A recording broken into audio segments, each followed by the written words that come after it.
Hey champions, this is Arian Tyson out of St. Louis, Missouri, and I'm just coming back at you to shoot a video on this sunny yet chilly spring morning here in the STL. This weather is a trip because this past weekend it was 80 degrees here in the STL.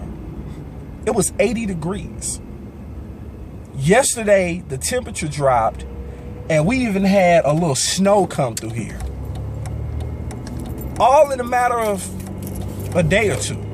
And to me, that's just crazy to me. You know, but nevertheless, you know, we're gonna keep it productive anyway. You know, our hope and prayers that you have a very productive day. And so I want to talk to you briefly about the power of belief. And I want to ask you something. What does your belief say about you? And let me preface my comments. I was on a midday motivational call that was hosted by a good friend of mine, business partner. And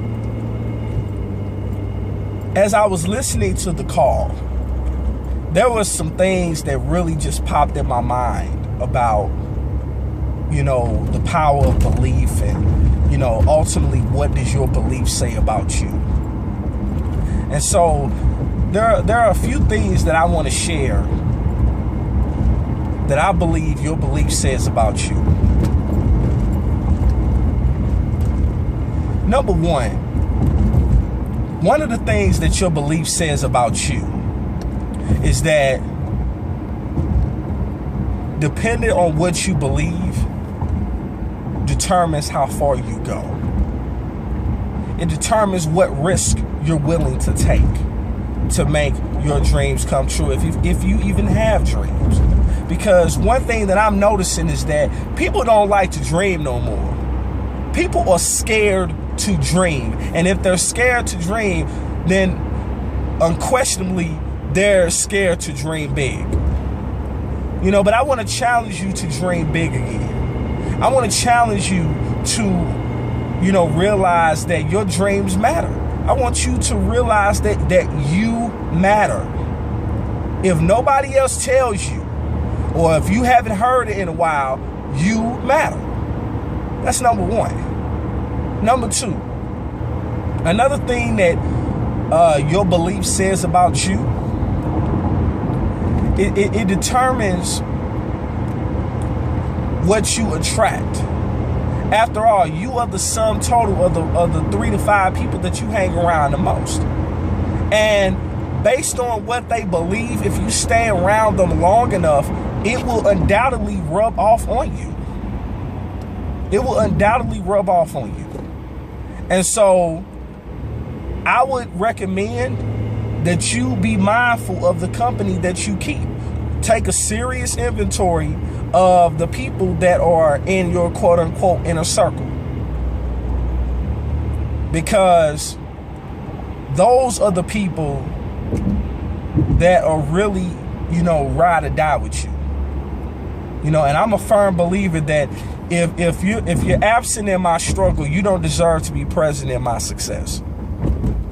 And then number three, and probably number three more importantly, we have to realize that when it's all said and done, another thing that your belief says about you is how much and how quickly you're willing to take action. Because there are a lot of people that talk a good game. There are a lot of people that say that they want to succeed and that they want to do this, and this, but yet they're hesitant in pulling the trigger. Well, one thing that one of my mentors says about Tuesdays is that this is Trigger Tuesday. This is Trigger Tuesday. And so with that comes the idea of you got to be willing to pull the trigger. And if you're not willing to pull the trigger on what you believe, then that says a lot about you. But for those of you that know that it's time for you to pull the trigger, for those of you who, for whatever reason, have not pulled the trigger, but you're ready to pull the trigger now because your pulse has been tapped into, then I challenge you to connect with me. I challenge you to lock arms with me. I challenge you to put all the excuses to the side and go after what you want wholeheartedly and unapologetically. Because, you know, time is really limited. And so you don't know how much time you have. So I challenge you to click the link below, and we'll see you on the other side. Peace.